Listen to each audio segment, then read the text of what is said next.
اعوذ باللہ من الشیطان الرجیم بسم اللہ الرحمن الرحیم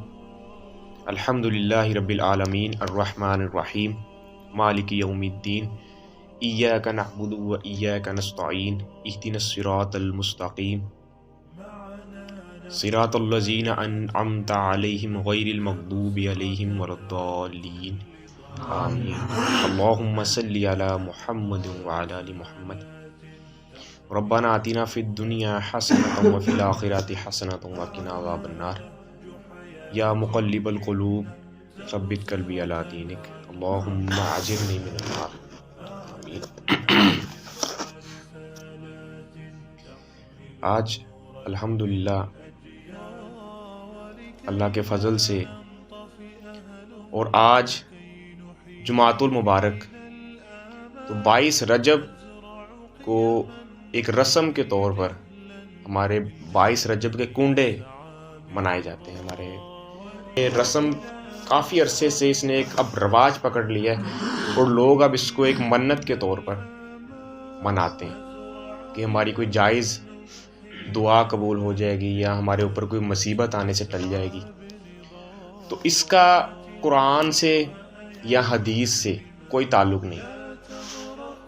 نبی صلی اللہ علیہ وسلم کی زندگی سے اس کا کوئی تعلق نہیں ہے۔ اللہ تعالیٰ نے اس چیز کا کوئی حکم نہیں دیا کہ اس قسم کی کوئی رسم مسلمانوں کے اندر ہونی چاہیے۔ اس کا آغاز ہوتا ہے، ایک کتاب ہے داستان عجیب کے نام سے، 15 سے 16 صفحات یا 17 صفحات کی وہ کتاب ہے۔ اس کے اندر پوری ایک سٹوری یا کہانی آپ کہہ لیں کہ لکھی گئی ہے، جس کا خلاصہ یہ ہے کہ ایک شخص مدینے کے اندر کافی غریب تھا، وہ لکڑیاں کاٹ کے اپنا گزارا کرتا تھا۔ تو ایک دن امام جعفر صادق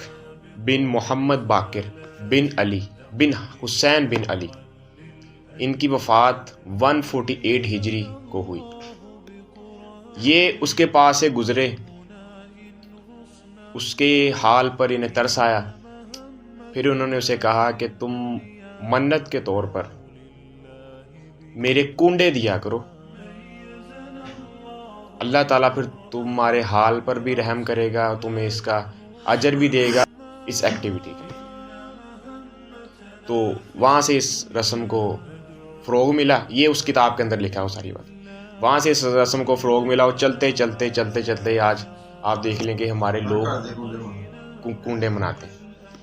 ایک اور بات بھی بیان کی جاتی ہے کہ 22 رجب کو امیر معاویہ رضی اللہ تعالی عنہ کی وفات ہوئی، اور آپ میں سے بہت سارے لوگ جانتے ہیں کہ امیر معاویہ کو اہل تشیع اتنا خاص پرسنالٹی کے طور پہ نہیں لیتے، یعنی وہ ان کی بہت سی خامیوں کو ہائی لائٹ کر کے اور انہیں بغض علی کے اندر، تو انہوں نے دیکھا کہ یہ 22 جو رجب ہے یہ اہل تشیع اس لیے اس تہوار کو مناتے ہیں امیر معاویہ کے جو حضرت علی کے ساتھ تنازعات تھے، کیونکہ وہ حضرت علی کی محبت کے اندر غلف کرتے ہیں، اس وجہ سے امیر معاویہ رضی اللہ تعالیٰ عنہ کے لیے ان کے دل میں نفرت ہے۔ یہ جو بلیم اہل سنت کی طرف سے یا کسی اور کی طرف سے ان پہ ڈالا جاتا ہے اہل تشیع پہ، اس کے پیچھے بھی کوئی اتھینٹیکیٹ روایت یا کوئی سورس ہمارے پاس موجود نہیں ہے کہ اس بات کو کس کسوٹی پہ پرکھا جائے کہ یہ بات بالکل صحیح ہے، لیکن ایک یہ بلیم کے طور پہ اہل تشیع پہ یہ بات ڈالی جاتی ہے۔ ٹھیک ہے، اہل تشیع کو آپ رکھ دیں ایک طرف، اہل سنت کے اندر یہ بات کہاں سے رواج پا گئی؟ اہل تشیع کے ساتھ ہمارا کوئی تعلق ہی نہیں، اہل سنت کے اندر یہ بات کس طرح آ گئی؟ اس سے یہ بات بالکل واضح ہوتی ہے کہ اہل سنت کی اکثریت، جسے ہم بریلوی یا سنی کہتے ہیں، ان کی اکثریت سنی ہوئی باتوں کو یا دیکھی ہوئی باتوں کو یا ایسی باتوں کے پیچھے بہت زیادہ چلتی ہے جس میں انہیں عمل کم کرنا پڑے اور انہیں اجر زیادہ ملے۔